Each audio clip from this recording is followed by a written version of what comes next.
নাগরিক বন্ধুদের কাছে আমার কেউপি জনতা উন্নয়ন পার্টির পক্ষ থেকে বা সেই পার্টির অল বেঙ্গলের চেয়ারম্যান হিসাবে আপনাদের কাছে আমি কয়েকটি কথা বলতে চাই এবং বাংলার মস্তক থেকে মমতা বন্দ্যোপাধ্যায়কে উৎখাত করার ডাক দিব 1 ফেব্রুয়ারি 2026 সাল। এবং আমি আশা রাখি মহান আল্লাহ তাআলার উপরে ভরসা রেখে এটা বলতে পারি যে আমি এই জনতা উন্নয়ন পার্টি আগামী দিনে বিজেপিকেও ক্ষমতা দূরে রাখতে সক্ষম হবে এবং তৃণমূলকেও ক্ষমতা থেকে উৎখাত করতে সক্ষম হবে।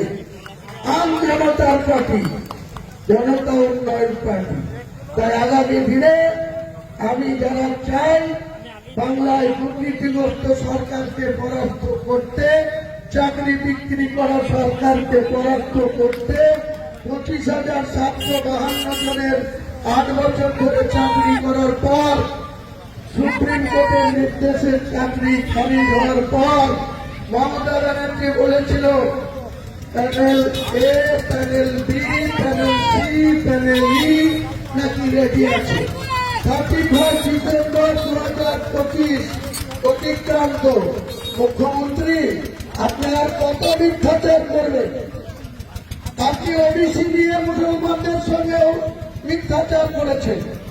ওয়াকফ আইন যখন ভারতবর্ষের সরকার মুসলিমদের সম্পত্তির উপরে হাত বাড়াতে চাইল, সরকারি আধিকারিকদের ওয়াকফের মোতাবের উপরে দখলদারি নিতে চাইল, আপনি বললেন আপনি বাংলার মুখ্যমন্ত্রী যখন আছেন কারণ মুসলমানকে চিন্তা করতে হবে না, আপনি নাকি একাই মুসলমানদের সবকিছু করে দেবেন। কেন আজকে কেন্দ্রীয় সরকারের ওয়াকফ আইন আপনি মেনে নিলেন? কিসের স্বার্থে? আরএসএস এর কথায়? তলায় তলায় আরএসএস এর মার্কা মুখ্যমন্ত্রী আপনাকে উপযুক্ত শিক্ষা এই জনতা উন্নয়ন পার্টির নেতৃত্বে আগামী দিনে বাংলার মানুষ দেবে।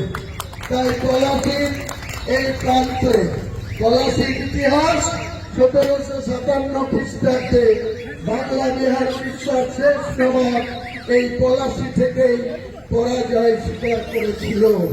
আমি এই পলাশী থেকেই বলছি, ঐতিহাসিক পলাশী থেকে 2026-এ মমতা বন্দ্যোপাধ্যায়কে উৎখাত করার ঘোষণা এখান থেকে আগামী দিনে জনসভার মাধ্যমে হবে। সকলকে সম্প্রীতি বজায় রাখুন, শান্তি শৃঙ্খলা বজায় রাখুন এবং নিজের নিজের অধিকার প্রতিষ্ঠিত করার জন্য ন্যায়ের পক্ষে থাকুন। আসসালামু আলাইকুম।